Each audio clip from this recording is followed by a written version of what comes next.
प्रदेश अध्यक्ष डॉक्टर मदन मोहन झा के निर्देश पर नालंदा जिला के सभी प्रखंडों पर कांग्रेस पार्टी की ओर से किसानों के प्रति श्रद्धांजलि सभा सह 1 दिवसीय धरना का आयोजन किया गया। इसी क्रम में बिहार शरीफ प्रखंड कार्यालय पर नगर अध्यक्ष महताब आलम गुड्डू की अध्यक्षता में एवं बिहार शरीफ ग्रामीण के अध्यक्ष रंजीत कुमार पांडे जी के संचालन में 1 दिवसीय धरना सह श्रद्धांजलि सभा का आयोजन किया गया। धरना स्थल पर धरने को संबोधित करते हुए पार्टी के जिला अध्यक्ष दिलीप कुमार ने कहा कि यह धरना मुख्यतः 2.5 महीने से चले आ रहे किसान आंदोलन के दौरान दिल्ली के बॉर्डर समेत पूरे देश में आंदोलनकारी जो किसान मृत एवं हताहत हुए उनको श्रद्धांजलि देते हुए किसानों के खिलाफ जो 3 काला बिल लाया गया है उसके खिलाफ एवं किसानों के समर्थन में 1 दिवसीय धरना दिया गया है। आज जिस तरह से वर्तमान की मोदी सरकार किसानों पर जुल्म ढाने में लगी हुई है, आज पूरे देश की जनता देख रही है कि हमारी सीमाओं पर भी इतनी व्यवस्था नहीं की गई है जितनी व्यवस्था आंदोलनकारी किसानों को रोकने के लिए यह दमनकारी सरकार कर रही है। सड़कों को काटकर लोहे के बड़े बड़े किल बिछाए जा रहे हैं,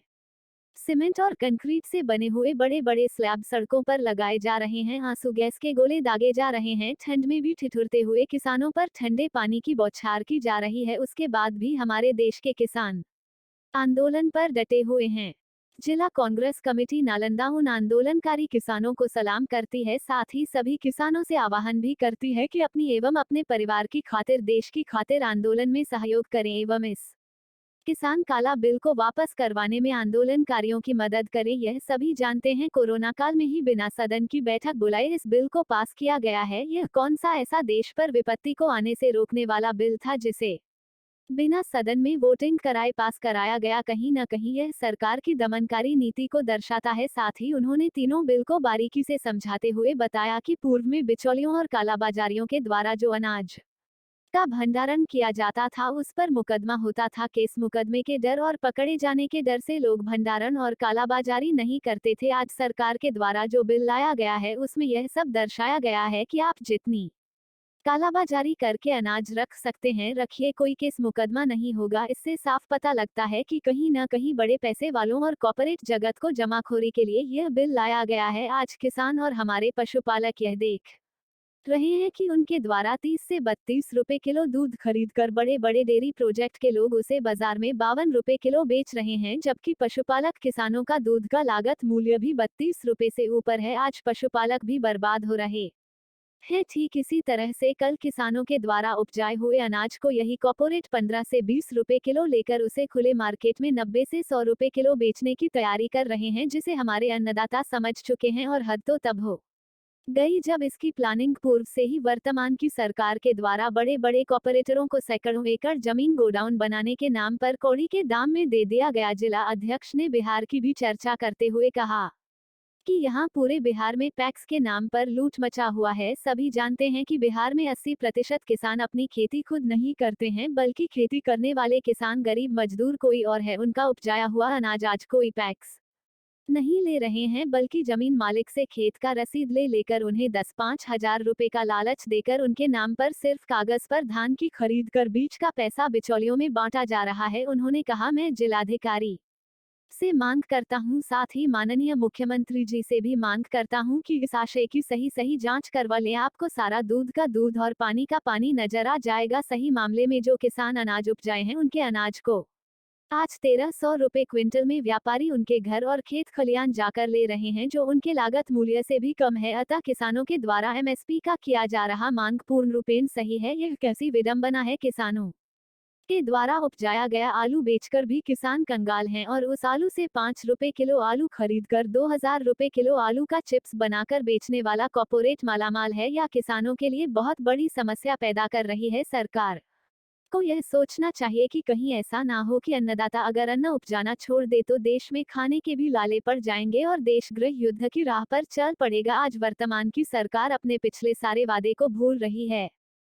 जब कांग्रेस पार्टी की सरकार थी तो उस समय के तत्कालीन भाजपा अध्यक्ष के द्वारा दिया गया बयान एवं मोदी जी के द्वारा दिया गया बयान कि आंदोलन करना हमारा जन्मसिद्ध अधिकार है, आंदोलन होना चाहिए। लेकिन आज जब उनकी सरकार है तो कॉर्पोरेट के चक्कर में पड़कर किसानों, गरीबों, मजदूरों, बेरोजगारों को दबाने में लगी है। और सही मायने में जो आज आंदोलन हो रहा है उन आंदोलनकारियों को देशद्रोही कहने का काम भाजपा के सांसद और विधायक करने में लगे हैं, जबकि उन्हें अपने गिरेबान में झांक कर देखना चाहिए कि वह भी कहीं न कहीं किसी रूप में किसानी से जुड़े हुए हैं। खेती से ही उनका भी जीवन यापन बसर होता आया है। आज भले ही वह सांसद और विधायक और मंत्री हैं, पूर्व में उनके पूर्वज कहीं न कहीं खेती-बाड़ी से जुड़े हुए थे। अंत में उन्होंने इस धरने को सफल बताते हुए आगे की रूपरेखा भी तय करते हुए कहा कि अगर किसान कानून बिल को वापस नहीं लिया जाता है तो जिला कांग्रेस नालंदा उग्र आंदोलन का रूप अख्तियार करेगी। इस धरना कार्यक्रम में युवा अध्यक्ष उदय कुशवाहा, प्रवक्ता मुन्ना पांडे, बिहार शरीफ नगर 2 के अध्यक्ष शकील देशनबी, सोशल मीडिया अध्यक्ष फवाद अंसारी, जिला कोषाध्यक्ष ताराचंद मेहता, नंदू पासवान, राजीव रंजन, गुड्डू हाफिज, महताब आलम, Rajiv Ranjan Kumar, Mohammad Saiful,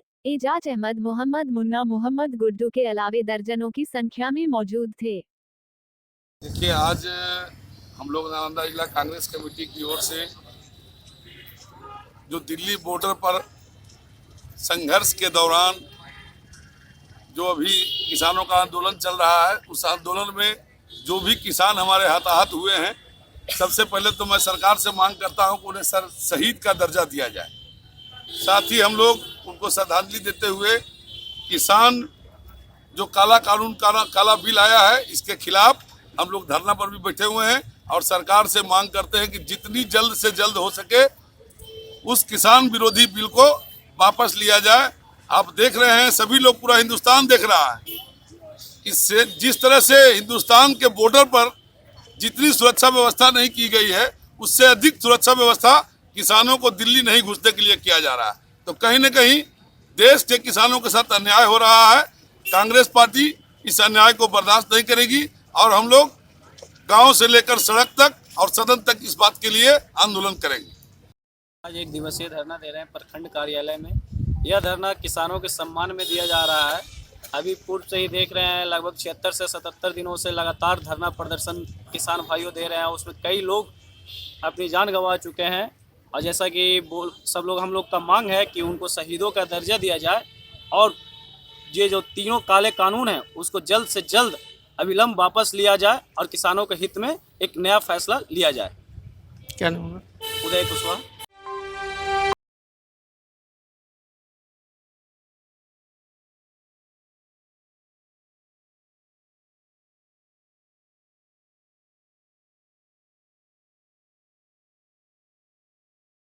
Unity International School, affiliated to CBSE, providing a nurturing environment, ideal teachers-students ratio, interactive and activity-based curriculum, Wi-Fi enabled campus with smart classes, well-equipped laboratories, special kids zone, special focus on spoken English, creating experiences where children learn at play and apply in life. नामांकन मुफ्त है। Nursery से 10वीं वर्ग तक एक अंग्रेजी माध्यम सह शिक्षा विद्यालय। जी हाँ, आपका अपना यूनिटी इंटरनेशनल स्कूल।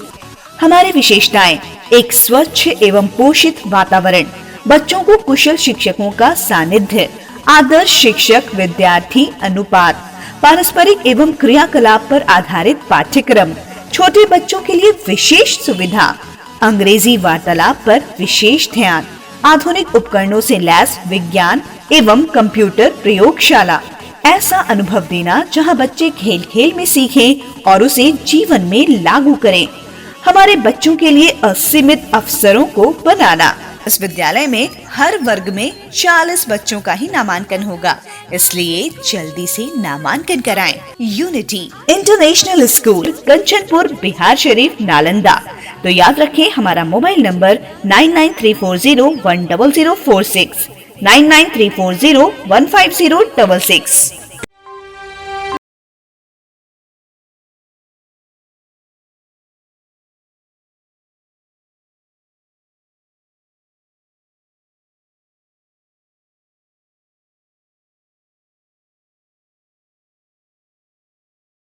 वक्ताओं, आंदोलन के तहत देश में बढ़ते महंगाई को लेकर केंद्र व राज्य सरकार के विरोध में एक दिवसीय धरना।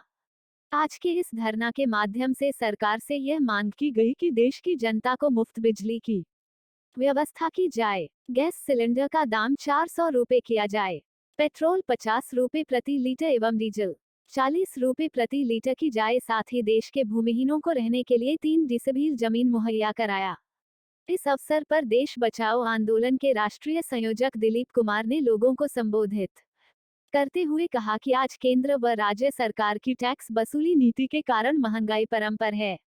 पेट्रोल एवं डीजल की बढ़ती कीमतों के कारण देश में हर वस्तु महंगा हो गया है। पेट्रोल एवं डीजल पर अधिकतम टैक्स वसूली के कारण इनका दाम लगभग 100 रू शून्य प्रति लीटर हो गया, जबकि पेट्रोल एवं डीजल का देश प्राइस मात्र 29-30 रू है।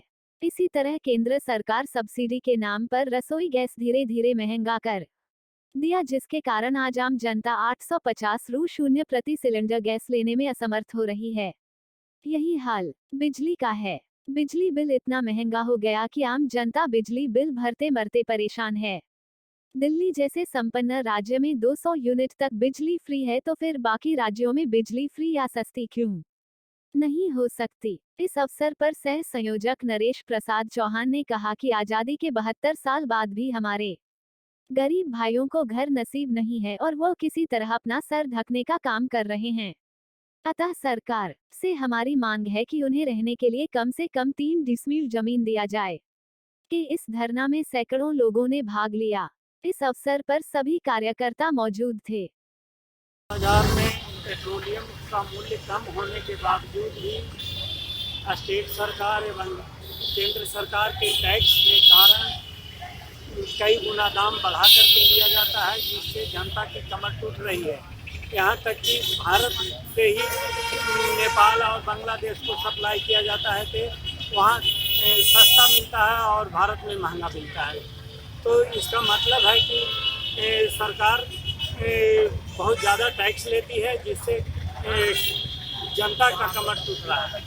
इस डीजल 40 रुपये होना चाहिए, पेट्रोल 50 रुपये होना चाहिए, उसके बाद भी सरकार को घाटा नहीं बल्कि फायदा में हो। क्या नाम हुआ? गरीब गुरबा क्या नाम हुआ? नरेश प्रसाद चौहान। आज हम लोग केंद्र सरकार एवं राज्य सरकार के खिलाफ धरना पे बैठे हुए हैं। हमारा धरना का मुख्य उद्देश्य यह है कि आज जो है पूरे देश में महंगाई चरम पर है और आम जनता जो है आज जो है त्रस्त है। बिजली हो, आपका गैस सिलेंडर हो, पेट्रोल हो, डीजल हो, ये तमाम की जो है रेट इतना काफ़ी है कि आम जनता का जो है कमर टूट रहा है। इसी की हमारी मांग जो है 40 रुपये डीजल, 50 रुपये पेट्रोल, 400 रुपये जो है गैस सिलेंडर हो और हमारे आम जनता को बिजली फ्री मिले एवं जो हमारे गरीब गुरबा भाई रोड पर सोने को मजबूर हैं, उनके रहने के लिए कम से कम 3 डिसमील जमीन सरकार मुहैया कराए। क्या नाम हुआ? दिलीप कुमार, राष्ट्रीय संयोजक देश बचाओ आंदोलन।